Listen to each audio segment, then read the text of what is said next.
Welcome back. In today's Cooking Corner, Cinco de Mayo is coming on a weekend this year, so you know the party will be bigger than ever. Our next guest is here to show us how to throw our own party with fun and easy Cinco de Mayo recipes. We want to welcome Market District Chef Ben D'Amico. Good morning. Good morning. I am so excited. So Cinco de Mayo is on a Saturday this year, and everyone can celebrate, but we're in Market District. We are celebrating throughout the week. That's great. So we have a lot of festivities going on, a lot of sampling. We're making in-store guacamole, and we're going to be sampling this weekend, which is the recipe we're going to be making today. Great. So it's getting to the spirit all the time. It's actually Cinco de Mayo is bigger, celebrated more here in America than is in Mexico. Get out. Yeah. So it's just we've Americanized it.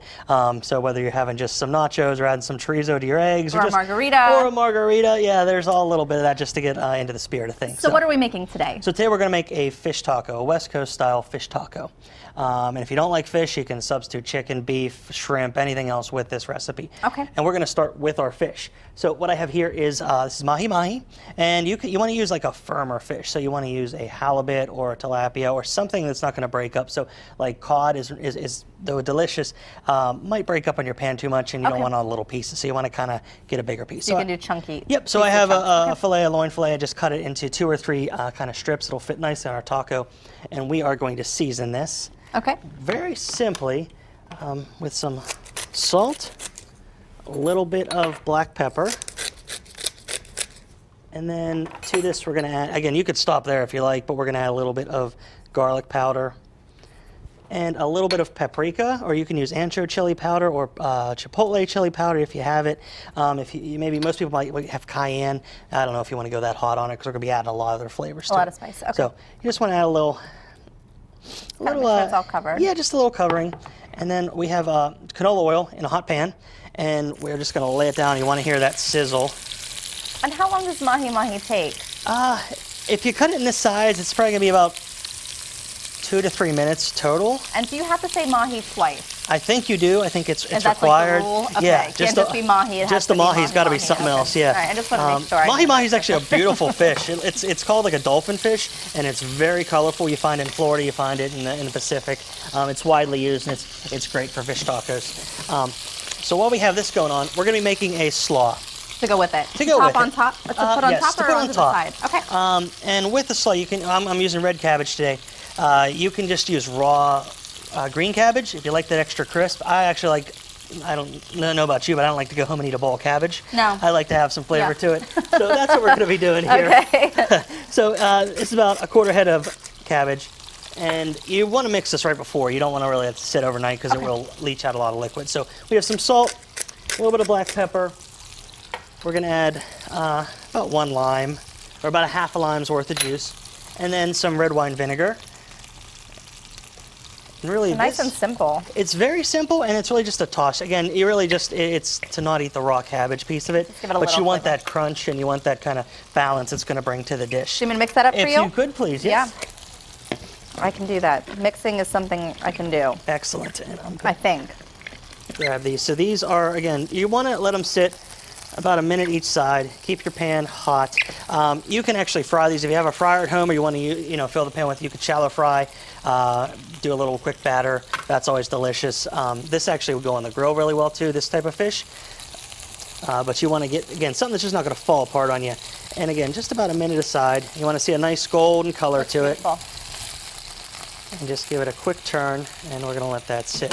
While that is finishing, we are going to, thank you, we're going to heat our tortillas. So I have corn tortillas, and if you ever leave corn tortillas out at room temperature, they kind of start to fold up on you, and they can become very, very brittle. I was going to say they can crack, right? They can crack, yes. So other than leaving them in the bag before you make any taco, whether a fish taco or just you're making regular tacos, it's always good to heat them up beforehand. And the best way I found to do it is just a hot pan. Okay. And really, you're going to see this going from getting very tough. We're going to throw it down there, and it'll just soften up. It'll soften up, and you'll see a point where it's going to start to steam a little bit. And as soon as that point happens, you want to flip it. You really don't need a lot of color on this. You don't need that texture. You really just want it to soften so it's pliable. Okay. And where we're going to looks like it is starting to steam. Yep. And as soon as you see that steam, it's going to start, and we're going to just flip that one. And again, you got a little color there, not a lot. And we're going to let it steam again on that side. And what we're going to do is actually do 2 shells per taco. Okay. Oh, two to hold it. Two to hold it together, because this can become a little more pliable. It does have that nice texture to it. Again, if you're using flour tortillas, you probably just need one, but I like that contrast of texture. So again, we're seeing a little here. You smell a little bit of that. You can smell the corn coming off of it. Yep. And our fish is cooking up nicely. Okay, you want me to take this one off? Yes, please. Okay. Yep. Oh, actually, you might. I will grab it for you. I know chefs, they like lose feeling. Yeah, kitchen. Is that what it's called? I guess hands. we're just conditioned. Okay. Yeah. So, and while these are heating up, we also have some nachos here. Yeah, so I love nachos. It's a cool update on a nacho. Again, just using some of these authentic ingredients throughout your week. We have a great line of salsas, whether it's the fresher salsas we have in the deli, or we actually have some cool new Market District salsas. Hawaiian mango. We have a quinoa. We have a couple not your ordinary kind of styles, but still great to try. That one looks ready. Perfect. Softened. Oh, we got a nice little color on that.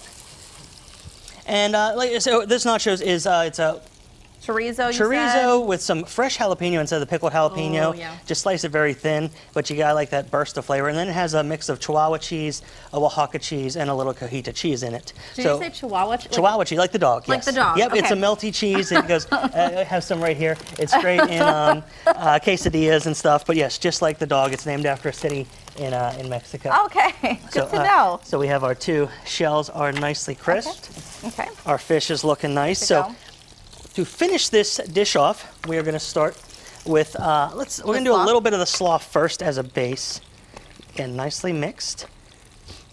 Was that a compliment? That was a compliment. Thank you, Chef. You were worried about it. I will make sure. This looks really great. So again, you can see the color start even to pop out there. It's not the white anymore. This will bleed over and turn really dark purple if you let it sit long enough. But but if you keep it that, it's nice. Yeah. Right at that perfect look. So to this, we're going to add a piece of fish. And you just grab a whole, now because it's cut in that little fillet, you can just grab I can just grab one nice little piece. Yep, so we got a perfect little piece here. Put that off to the side. And then to this, we're going to add in a little bit of, well, you know what? Let's do the salsa first. Yeah. So this is some of our pineapple salsa. I love pineapple salsa too. And this one has a little kick. Mango and habanero. It wasn't that hot though. I tried it earlier just to make sure it wasn't super hot, but has a nice little heat to it. The fruit really rounds it out. Evens it out, yeah. Yep. And then we also are going to add in a little bit of fresh avocado. So just a nice. This looks beautiful. Piece. And really doesn't take much time at all. It doesn't take much time, and there's a million variations. You could do a little squeeze of lime over it if you like, and then I always like a couple pieces of fresh cilantro, and this is some sriracha sour cream. So just sour cream and sriracha, or you could do hot sauce. Just it gives it a nice little balance. Wow. And there you have that is gorgeous. Quick and easy fish taco. Start to finish, honestly, it took us 6 minutes. This is live as we watching now. So amazing. Yes. Good stuff. Thank you so much for coming in and making us this beautiful taco. For a copy of today's recipes, you can go to kdka.com/PTL, and our thanks to Giant Eagle for sponsoring the Cooking Corner here every other Tuesday on Pittsburgh Today Live.